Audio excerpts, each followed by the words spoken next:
casarões, essências e um acervo particular com mais de 150 automóveis e muito mais. O Achamos em Minas de hoje está em Carmo da Mata e essa viagem vai ser boa demais. Bora lá comigo? Carmo da Mata, pérola linda e pura, terra bendita, cheia de formosura.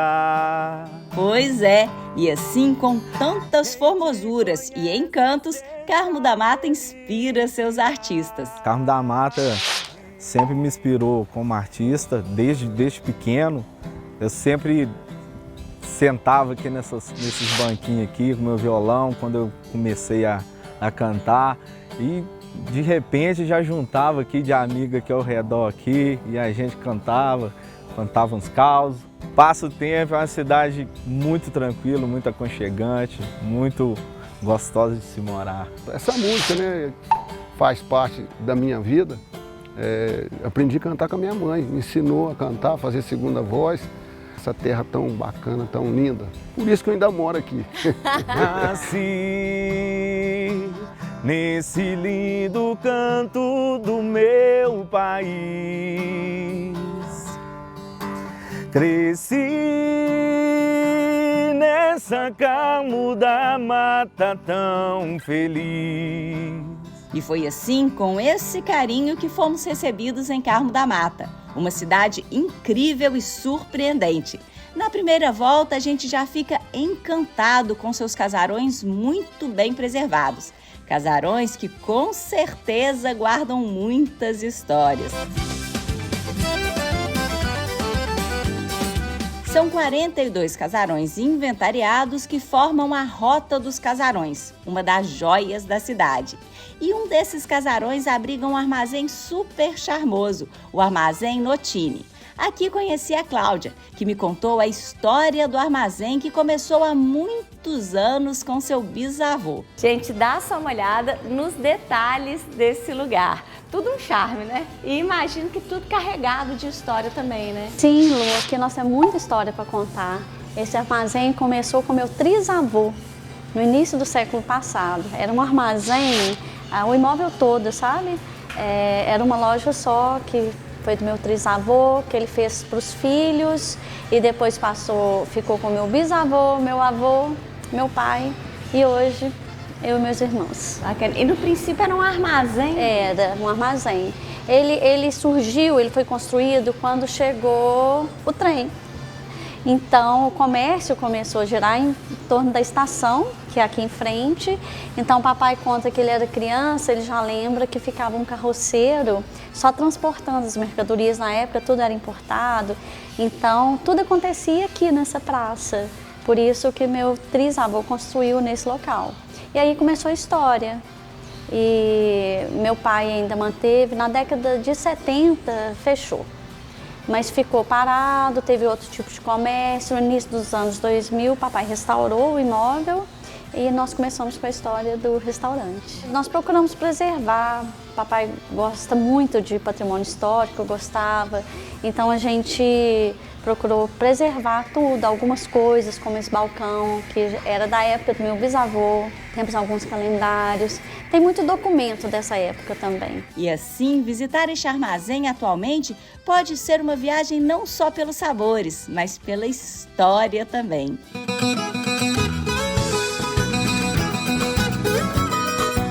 É fácil perceber que a afetividade é algo que não falta por aqui. Caminhando pelas ruas da cidade, conheci o Ricardo, que, apaixonado por Carmo da Mata, também me contou algumas histórias da cidade. Carmo da Mata tem 270 anos de história. Os primeiros documentos que falam de Carmo da Mata estão no Arquivo Público Mineiro, do pedido de Sesmaria de Inácio Afonso de Bragança, um português, que pediu a Sesmaria, que foi concedida em 1754, 16 de julho de 1754. Onde, nesse lugar que nós estamos, é o início do núcleo de povoação do município. Nesse ponto do início do povoamento, as casas desciam a essa avenida que chamava Avenida Boa Vista e atualmente Avenida Dom Alexandre Amaral. E entre suas ruas e casarões, Carmo da Mata vem escrevendo sua história. E por falar em história, você sabia que Carmo da Mata é conhecida como a cidade das essências? Pois é, fiquei curiosa e lá fui eu em busca dessa história. Então quer dizer que estamos na cidade das essências, né? Mas como é que começou essa história? Na verdade, a história começou com meu bisavô, que nasceu na Rússia, mas era de origem suíça-alemã. E aí o filho dele, o Sr. Georges Breumer, que é o meu avô, é que após a Segunda Guerra Mundial as fábricas na Europa foram bombardeadas e aí ele e o irmão dividiram o que havia restado da empresa. Ele foi para Nova York com a esposa, a Dona Vera, mas não se adaptaram, aí decidiram vir para a América do Sul com destino final à Argentina. Mas aí pararam no Rio de Janeiro, apaixonaram com o Brasil, moraram por 2 anos em Petrópolis e aí conheceram o secretário de Agricultura do Juscelino Kubitschek, que indicou essa área de Carmo da Mata para a empresa ser instalada. A partir daí, eles deram início aos trabalhos. E a partir daí, Carmo da Mata passou a ser conhecida como a cidade das essências. Bom, as essências são substâncias químicas que conferem sabor e odor aos produtos. Então, a gente vende para a indústria alimentícia, farmacêutica, pet food e dome sanitária. Então a bala que você mastiga tem o sabor e o cheirinho de morango. Então a essência é que confere isso ao produto. Um iogurte, uma bolacha, um produto de limpeza, a essência, o cheiro da pomada, o sabor de um xarope que você toma, farmacêutico. Então é conferência de sabor e odor. E nesse passeio descobri que este universo é cheio de curiosidades. Resolvemos dar uma volta pela fábrica e imagina um mix de aromas que sentimos por aqui. Tem um pouquinho de tudo, é incrível! Uísque, vodka, genipapo, manteiga, cana, milho verde e, claro, um docinho de leite. Óbvio que eu não perderia a oportunidade de me divertir e tentar adivinhar alguns cheirinhos. Ah, esse eu consigo, é laranja. Exatamente, isso aí. Vamos ver esse aqui. Vê se você descobre. Vamos ver. Esse é hortelã? Hortelã, exatamente.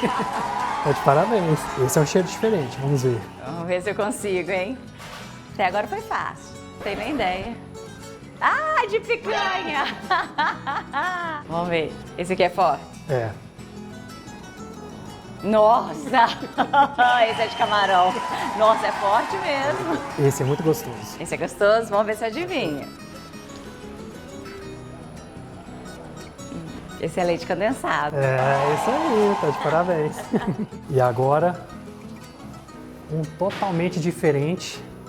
Esse eu duvido que você acerte. Sério? Ó que eu consigo, hein? Tô indo bem até agora.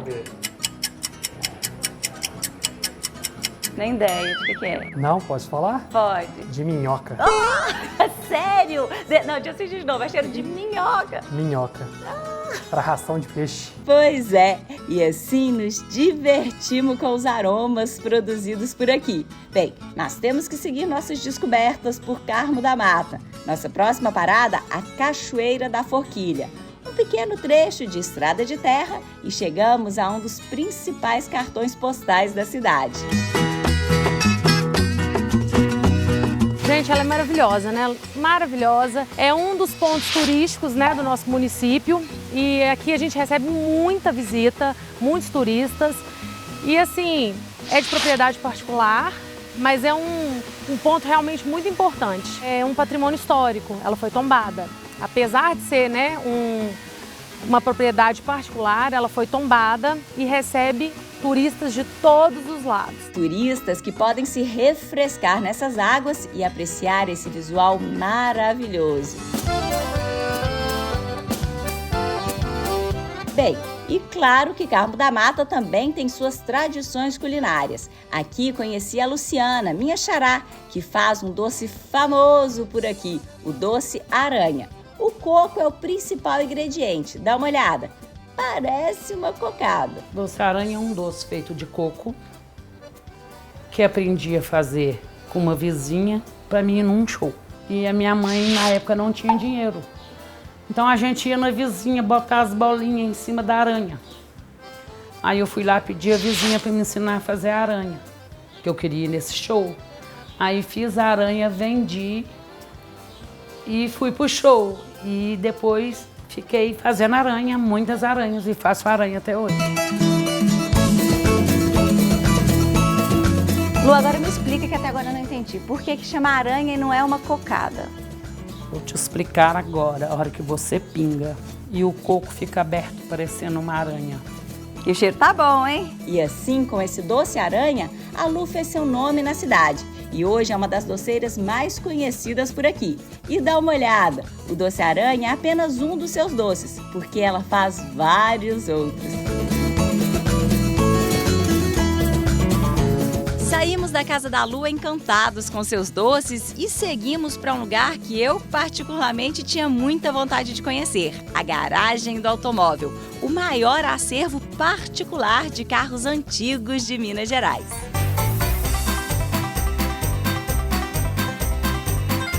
Chegando lá, fui recebida pelo Marcos, figura super simpática e apaixonado por esses automóveis. Esse espaço é uma garagem particular, né?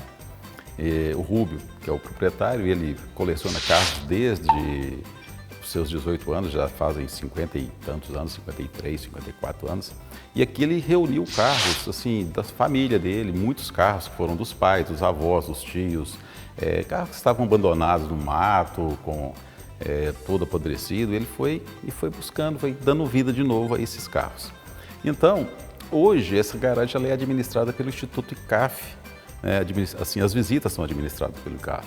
Eu sou responsável por essas visitas. E a gente aqui recebe as pessoas aos fins de semana, normalmente sábados e domingos. A gente faz uma visita bem detalhada, bem técnica. Aqui, por exemplo, a gente tem os carros que foram fabricados no Brasil. Não sei se você sabe, na década de 50, meados de 50, começa a chegar no Brasil as fábricas de automóveis. Até então eram todos importados. E aí a gente tem aqui um exemplar de cada marca, tem Dolphine, Vissori, Cinca, Alfa JK, Itamaraty. Essa aqui é uma Itamaraty Limousine, que era um presidenciável. Ela é o chassi número 1 de uma série de 27 unidades. É mesmo? E também é a primeira com ar-condicionado no Brasil. É o primeiro carro com ar-condicionado. E assim, a decoração também, a gente tem bombas de combustíveis que eram usadas na época, de 1938, de 37. Então, assim, é uma coleção muito, muito variada. Você vai gostar muito. É uma viagem isso aqui, né? É uma viagem no tempo. A gente fala que aqui não é só uma garagem de automóveis, é uma garagem com muita história. Muitas histórias mesmo. É impossível não se surpreender. Nossa, gente! A gente vou começar a falar para você desse carro aqui, tá? Esse carro aqui é um Ford de 1929. É um carro que pertenceu ao avô do Rúbio, né? E assim que o Rúbio se ingressa na faculdade de engenharia, ele resolve ir visitar o avô na fazenda e chega lá, se depara com esse carro abandonado. Ele veio contar para ele que iria cursar engenharia, e vê esse carro abandonado e ele fica fascinado com o carro.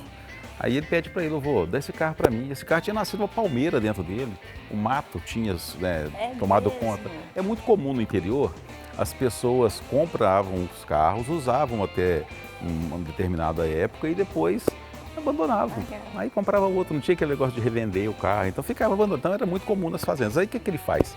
Ele restaura isso. Aí ele toma um gosto enorme pela situação.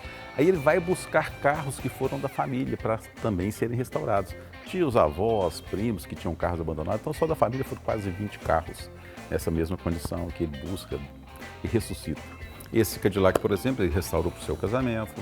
Aqui tem essa Mercedes que foi da mãe dele, a gente tem até uma foto ali dela com o filho dele, com o Petrônio, né?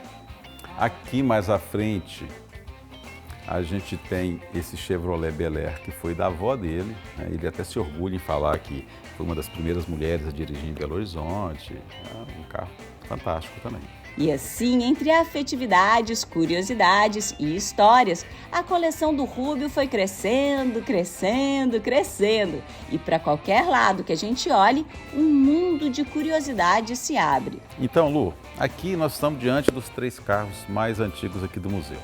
Esse é um Klinger de 1897, é um dos primeiros carros, né? E para você ter uma ideia, é praticamente uma charrete, só que motorizado. Nos Estados Unidos ainda não tinham motores naquela época, então esse motor é francês, né? Então a gente fica imaginando o espanto das pessoas que viam esses carros pela primeira vez, né? Sim. Era acostumado a ver um carro puxado a animal, puxado a cavalos e tal. De repente via um carro que se locomovia com a própria força, então foi uma coisa meio, né? Agora me conta uma coisa, Marcos, o volante é aquilo ali? É o manche. Seria, né? Faz o mesmo efeito do volante, né? É um manche. Mais atrás a gente tem esse Ford de 1910, né? Que é um carro também espetacular, e outro, mais atrás, o Willys Overland de 1917. Então esses são, na sequência, os 3 mais antigos. E esses aqui, Marcos, que esses aqui são um charme, né? São, Lu, isso aqui era o sonho de consumo de todo playboy da década de 50 e 60, né? Esses são os Interlagos. Os Interlagos vieram para o Brasil trazidos pela Willys, né? É um projeto francês, né? É o Alpine, fabricado lá na França pela Renault. E aí fizeram um acordo, a Willys fabricava no Brasil. Fizeram 822 unidades, de 62 a 68. Aqui a gente tem os 3 modelos que eles fabricaram, é a berlineta, o conversível e o coupé. E esses carros eram muito usados pelos corredores, né? Você vê que ele é baixinho, o banco bem deitado. Super. Eram muito rápidos, né? Apesar de ser um motor de menos de 1000 cilindradas, mas já fazia sucesso como carro de corrida. Bacana demais. E do lado de cá? Do lado de cá a gente tem os Cadillacs. Eles são o extremo do luxo, né? Aqui, uma coisa a ser assim, lembrado, que os carros da década de 50 todos traziam alguma coisa que fazia menção à velocidade, a foguete, a espaçonaves, por causa da corrida espacial. E aqui, então, temos muitas Picapes, né? Uma curiosidade, Lu, é que hoje é muito comum as pessoas terem picapes de passeio, né? Cada pessoa tem na sua casa uma picape, cada um de uma marca diferente e tal. Naquela época, era muito raro se ter uma caminhonete para passeio, então daí vem a dificuldade em fazer uma coleção de picapes, porque todas as picapes eram usadas para trabalho, então elas se acabavam no trabalho, então é raro você conseguir achar uma picape em condições de ser restaurada. Aqui a gente tem a felicidade de ter, por exemplo, 3 exemplares de uma mesma marca, do mesmo modelo, são as rancheiras. Aqui uma concorrente dela, que é a Eu Camino. As rancheiras eram fabricadas pela Ford, Eu Camino pela Chevrolet. E ali a gente tem mais, né? Dodge, tem 4 Dodge, tem uma Ford, lá mais atrás uma Marta Rocha, F75, tem 2, uma Mercury, GMC, Internacional, tem, sim, Fords, né? F100, F1, são uma infinidade de picape e todas super conservadas. Isso que é impressionante, mais impressionante, porque tudo aqui é impressionante. Tudo aqui é incrível mesmo. E para fechar a entrevista, a última resposta me deixou mais impressionada ainda. Mas uma dúvida, os carros aqui funcionam? Todos funcionam. Todos os carros funcionam? Todos, estão a ponto de marcha. É só pôr a bateria e... Dá partida. Dá partida, pôr gasolina que vai em qualquer lugar.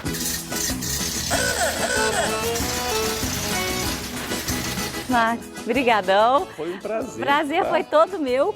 E olha, gente... Quando quiser voltar, a gente está sempre de portas A abertas. gente quer voltar, porque a gente mostrou aqui um pouquinho só das muitas histórias que a gente tem aqui, né?